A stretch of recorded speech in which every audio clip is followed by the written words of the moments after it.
Yeah, I recently started my first job after finishing my master's in December. And when I go to like social events where we get to meet new people, I've noticed that talking about myself, where I've lived, where I work, what I do, and stuff like that, might be sometimes seen as kind of boastful or bragging, depending on the context.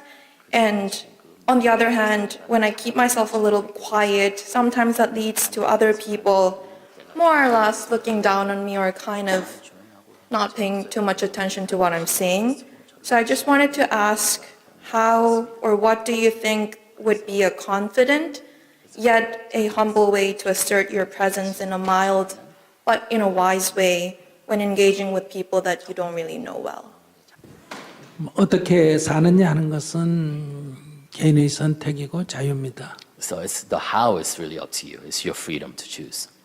그러나 대부분의 사람들은 자신의 능력보다 자신을 더 다른 사람들이 더 잘 알아주기를 원합니다. So, but usually we want to show ourselves in our best light to others.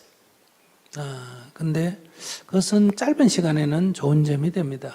In short term, that may be positive.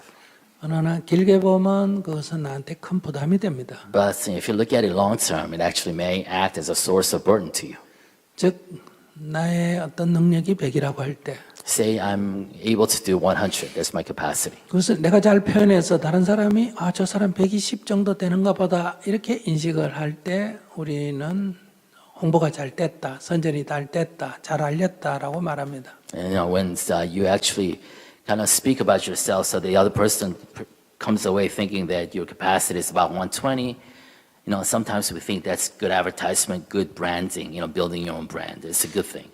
근데 사람들은 그 이후에 그 120의 기준을 두고 나를 항상 보게 됩니다. Then you always have to live up to that 120. 그러면 자기가 그 사람들 눈에 항상 부족하게 보입니다. So in that sense, you feel like you're always kind of lacking. 그리고 자기도 그 부족하게 보일까 두려워서 늘 그 자기를 잘 보이려고 눈치를 보고 애를 써야 합니다. And it's because you want to kind of cover that gap. You always have to try, hard. 그래서 스스로 이렇게 얽매임을 받는 결과를 초래합니다. So in a way, you end up shackling yourself to that others' expectations of you. 근데 내가 실력이 100인데 뭐 한 80 정도 표현했다고 합시다. Say that your capacity is 100, but you expressed it so that people think you're about 80. 처음에는 그들이 약간 실망하거나 나를 얕잡아 볼 수도 있습니다. So in the beginning, maybe they're kind of disappointed or they might ignore you. 근데 시간이 경과하면 내 실력이 100이기 때문에 그들은 80 기준에서 보기 때문에 저 사람 생각보다 괜찮네. 잘하네. 항상 이렇게 결과가 좋게 나타납니다. But after a while, it's because their expectation is lower than what you're able to do. Oftentimes, you actually exceed their expectations. 그래서 자기가 뭐 눈치를 볼 필요도 없고 부담을 가질 필요도 없다는 겁니다. So in that sense, you don't have to really, worry about your own accomplishment or your achievements. 실제로는 훨씬 자유로워집니다. In a way, you become much freer from others' expectations. 그렇기 때문에 내가 과장해서 나를 잘 홍보할 거냐 안 그러면 뭐 덜 홍보할 거냐 하는 것은 자기의 선택에 불과한 겁니다. So what I'm saying is, how you want to kind of establish your own brand to the others, how you want to show up in those social kind of environments, gatherings, it's really up to you. 어떤 게 더 좋다 나쁘다 할 수 없고요. There's no bad or wrong choice. 저희가 약간 과대선전했을 때는 그만한 과보, 부담을 안아야 된다는 거예요. It's that if you just oversell yourself, I'm saying that consequences is that, it comes with a burden, consequence. 그리고 뭐 자기가 생각보다 적게 이렇게 알려졌다면 장기적으로 자기가 자유롭고 큰 이익이 된다는 겁니다. And you know what, if you actually end up being underestimated by others, looking at the long term, maybe it's actually more advantageous to you.